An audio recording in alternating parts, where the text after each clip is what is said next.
Bienvenue sur SexOS, le podcast qui met à jour le système d'exploitation de votre vie intime. Je m'appelle Akosi Bey et si vous êtes ici, c'est qu'au fond, vous savez qu'on peut faire mieux que pas mal.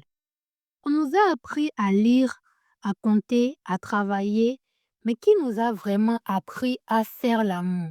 Qui nous a expliqué comment décoder le corps de l'autre, comment oser demander ce qui nous fait vibrer? Ou comment transformer une simple habitude en une connexion électrique? Ici, on brise les tabous avec le sourire.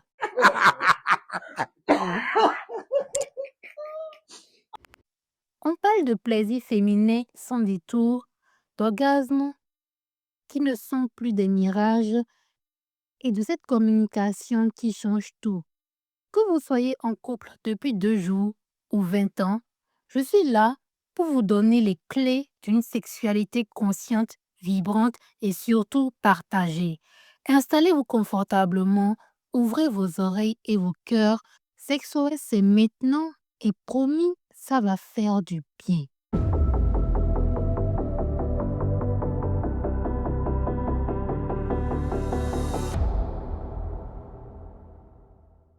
Bonjour à tous et bienvenue pour le 7e épisode de SexOS. Ici, on parle de sexualité sans tabou et avec passion.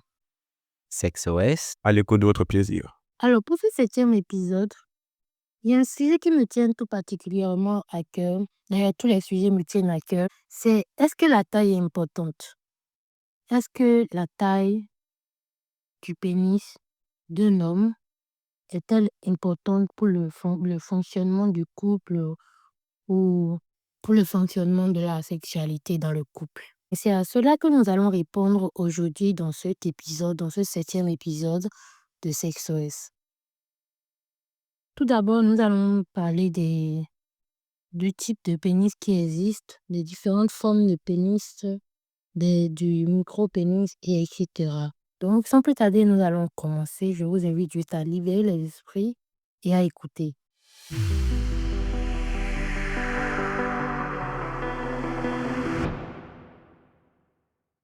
La taille moyenne d'un pénis se situe généralement entre 12 à 16 cm en érection.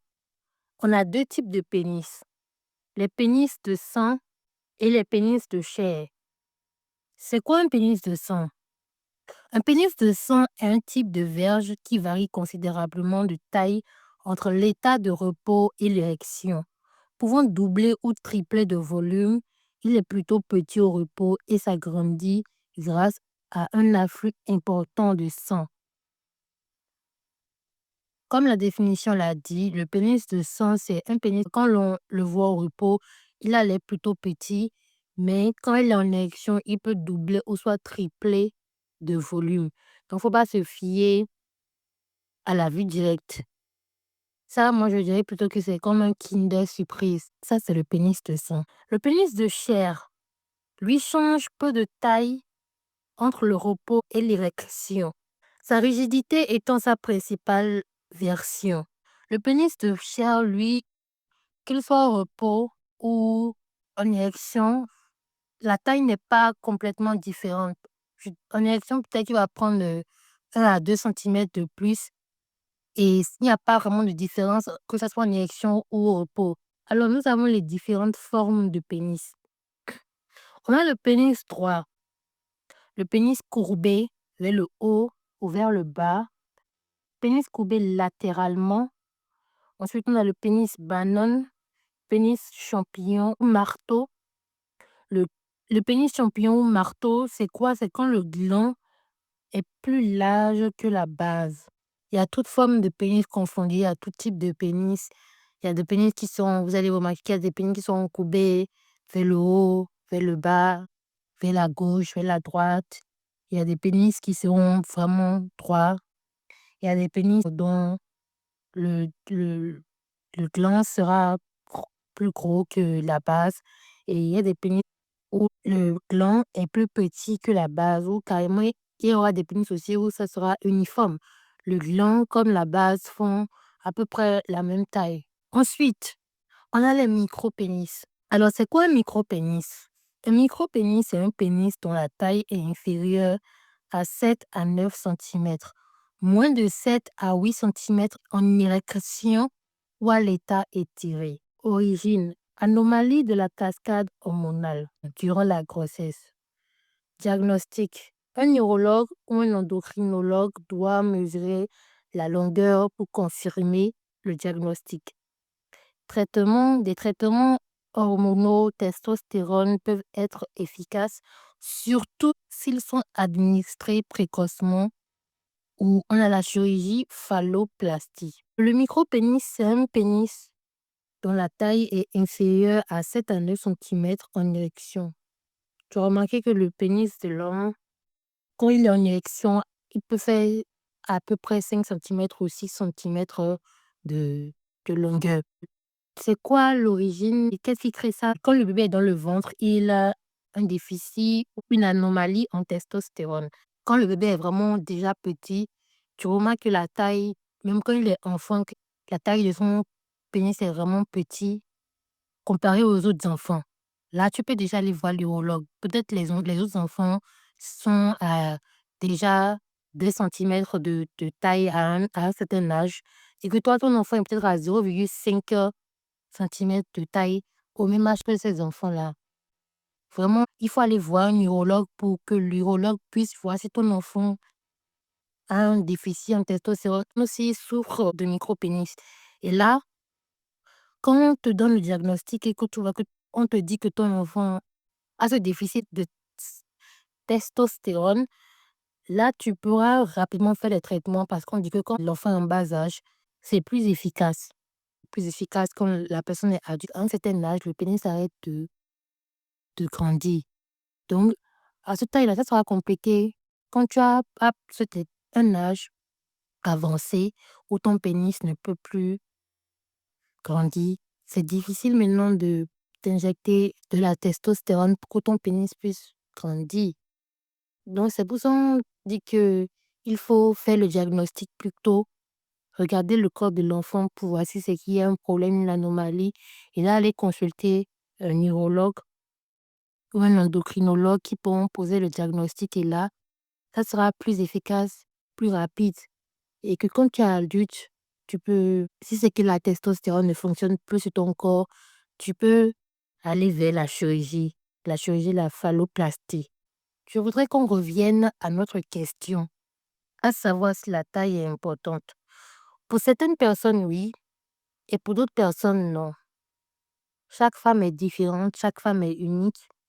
Il y a des femmes qui te diront: «Oui, pour moi, c'est important parce que j'aime quand la pénétration est profonde».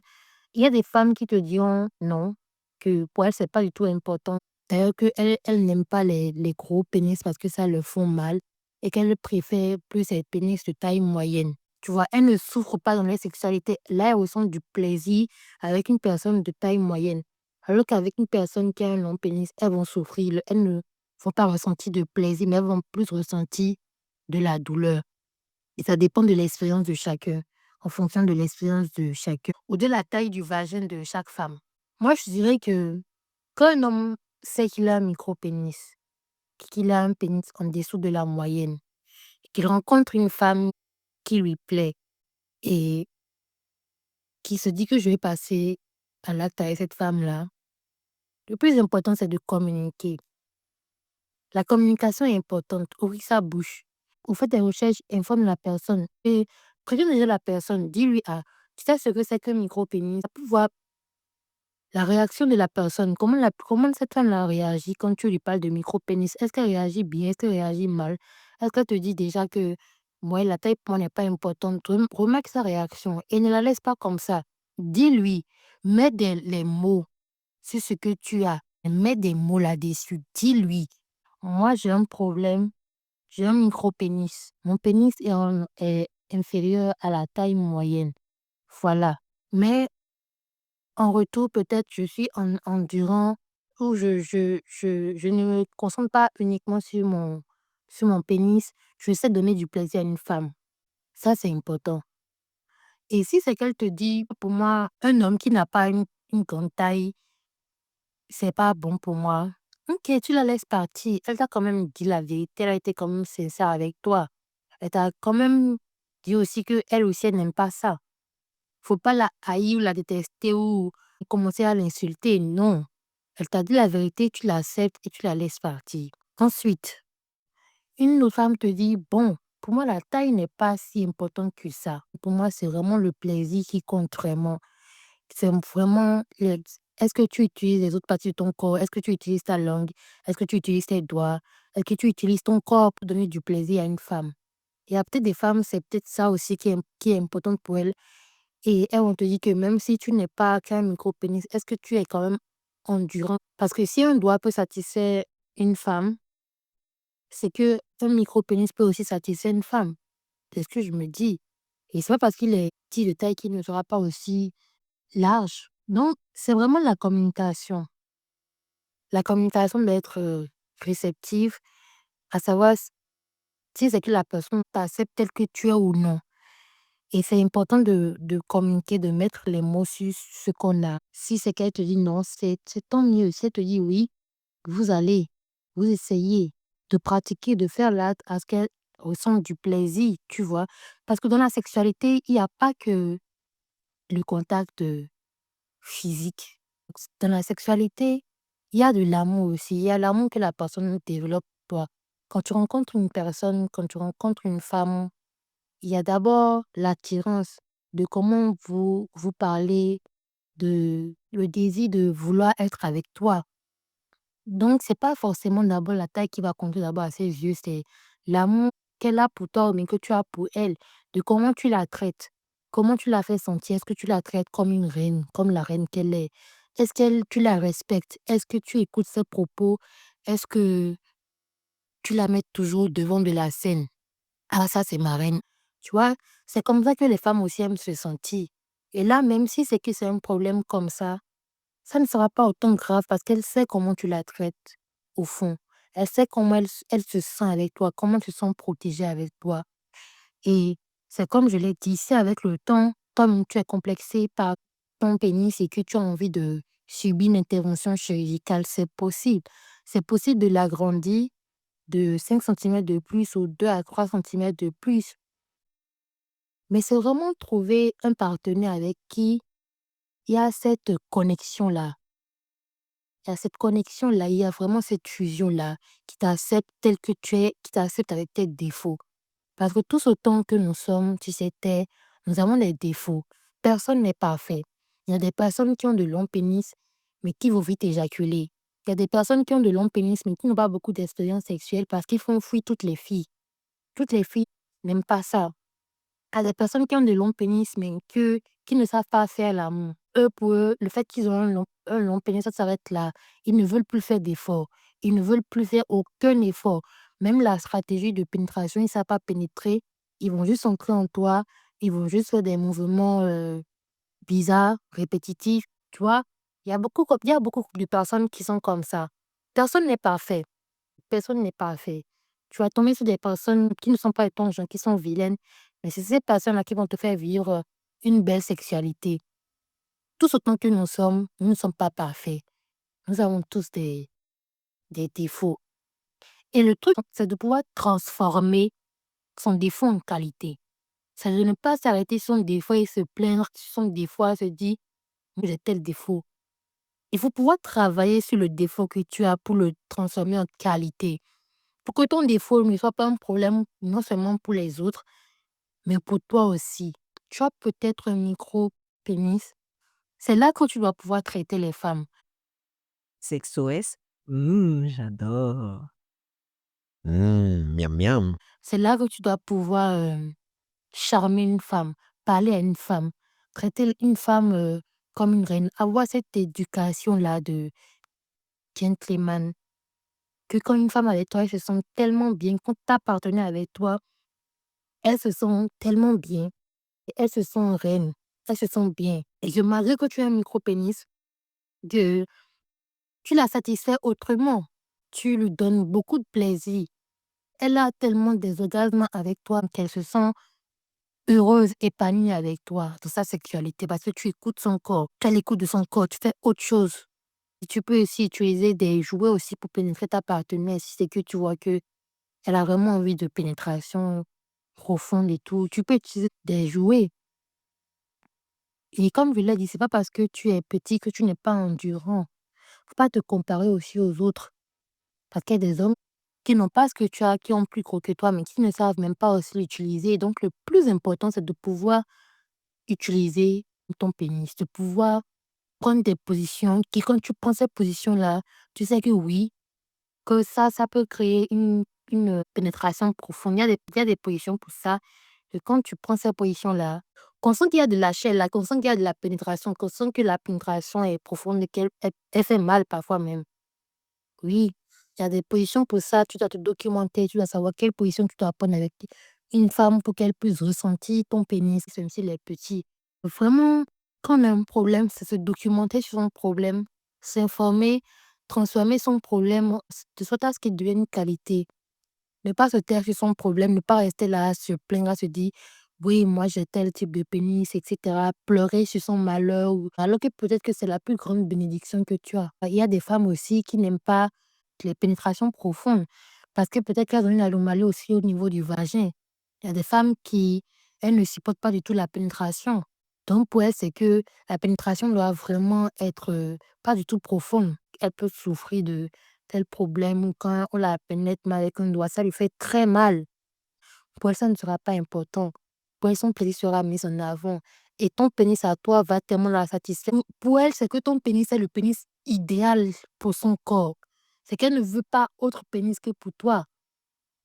Donc, c'est vraiment de communiquer, d'être bien avec soi-même, d'être bien avec son corps, de parler, d'être ouvert avec les autres, de communiquer sur le problème qu'on a, de transformer ce qu'on a en qualité, de prendre d'autres moyens pour que ce que tu as devienne une qualité, pour que tu sois même l'incontournable, que même si c'est que c'est petit, que tout le monde, toutes les filles avec lesquelles tu as eu à avoir des rapports sexuels ne regrettent pas parce qu'elles se disent: «Non, avec lui, c'était vraiment parfait, c'était vraiment tellement bon, il a tellement su toucher mes points sensibles, il a su toucher des points sensibles que je ne connaissais moi-même pas». Il est vraiment maître quand il s'agit de l'écoute du corps de la femme, de laisser la femme lui donner du plaisir à tout son corps.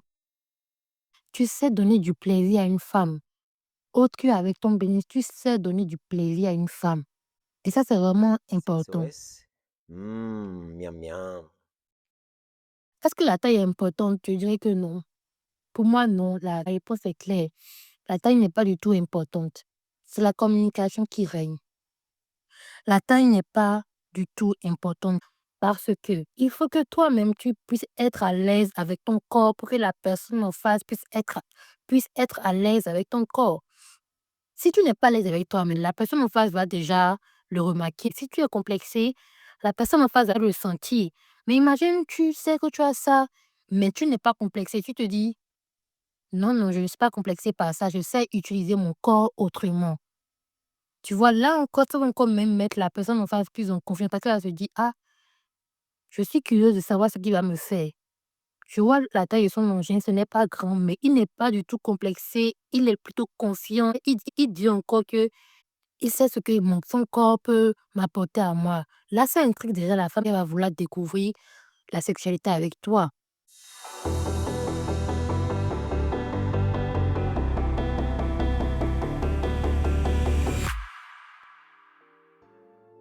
Comme je le disais, c'est vraiment utiliser sa taille, son défaut en tant que qualité, et que la taille n'est pas si importante que ça, surtout quand on sait bien l'utiliser. Et de ne pas mentir à sa partenaire, d'être franc avec elle, de ne pas se dire: «Oh», parce qu'il y a beaucoup de personnes qui sont comme ça, qui ont une petite taille, ou carrément que peut-être que leur pénis ne se lève pas.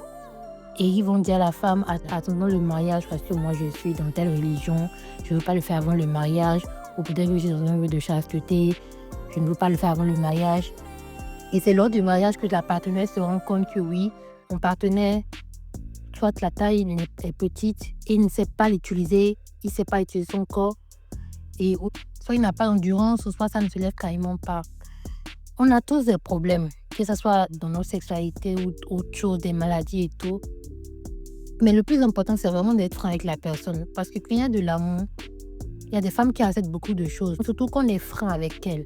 Une femme peut savoir que tu es comme ça et elle va garder ce secret-là avec toi jusqu'à ça tombe. Personne ne va savoir. Parce que tu as été franc avec elle, tu lui as dit la vérité dès le départ et surtout parce qu'elle tient à toi, qu'elle t'aime. Tu vois, ça change beaucoup la donne.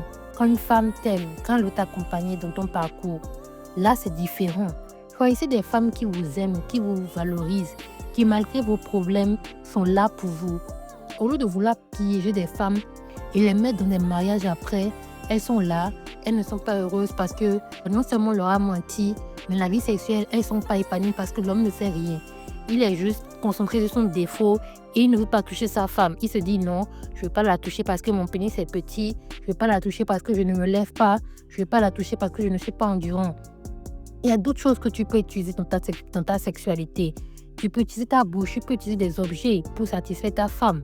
Tu peux utiliser plein de choses pour la satisfaire, pour qu'elle puisse se sentir vraiment, oui, mon homme me satisfait malgré qu'il a des problèmes au niveau de son pénis. Je suis heureuse avec lui. Il y a des problèmes qu'on peut régler. Et c'est de ne pas se taire sur son problème. Parler, communiquer, aller voir des spécialistes pour que les spécialistes là, puissent t'aider. Parler avec ta partenaire, avec ta femme. Dis-lui oui. Qu'est-ce qu'on peut faire? Voilà, j'ai contacté tel spécialiste. Je dois aller le voir. Est-ce que tu veux m'accompagner? Il y a des remèdes aussi naturels qu'on peut utiliser et qui marchent très bien, qui ont très bien fonctionné pour des personnes. Donc, c'est vraiment ne pas se taire sur son problème. Communiquer, parler avec ta partenaire. Vois d'abord s'il y a de l'amour, s'il y a de l'engagement, si tu sens qu'elle peut t'accompagner. Les femmes ne sont pas si mauvaises que ça, ou ne sont pas si méchantes que ça. Ce qu'on recherche, c'est d'abord de la sincérité.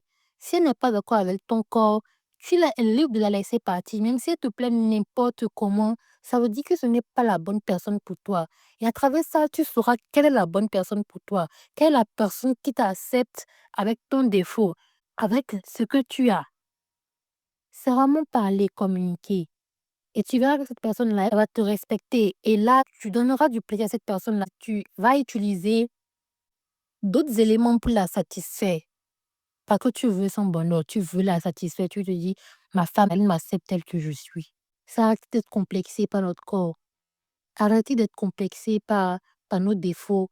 On embarque d'autres personnes de notre histoire, de nos faux coups. Et on s'attend à ce que la personne ne dise rien, la personne la soit heureuse comme ça, la personne se taise, alors que tu lui as menti dès le départ. Tu lui as pas dit la vérité. Cette femme-là se retrouve à être malheureuse. Elle pleure tous les jours, n'est pas heureuse, elle n'a pas de sexualité, elle n'a rien. Et ça arrive d'aller quelque part d'autre.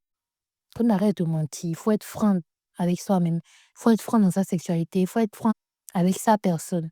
Donc, c'est ce que je voulais vraiment emmener à travers cet épisode 7. Merci à vous de me suivre. Merci à vous de m'écouter. Et je vous dis à la prochaine pour un tout nouvel épisode. J'espère que cet épisode vous a donné envie d'explorer, de tester et surtout de vous parler. Rappelez-vous, votre sexualité n'est pas figée. Elle évolue avec vous. Et le plus beau voyage, c'est celui que l'on fait vers le plaisir de l'autre. À vous de jouer maintenant. Emportez une idée, un mot ou un geste de cet épisode et mettez-le en pratique dès ce soir. Parce que la théorie, c'est bien, mais la connexion, c'est tellement mieux. Si cet épisode vous a fait du bien, n'oubliez pas de le partager avec votre partenaire ou avec ce couple d'amis qui en a besoin. Laissez-moi des étoiles et vos commentaires. Ça aide le podcast à grandir et à briser encore plus de tabous. Je suis Akosibé et on se retrouve très vite pour un prochain épisode. D'ici là, explorez, vibrez et surtout kiffez.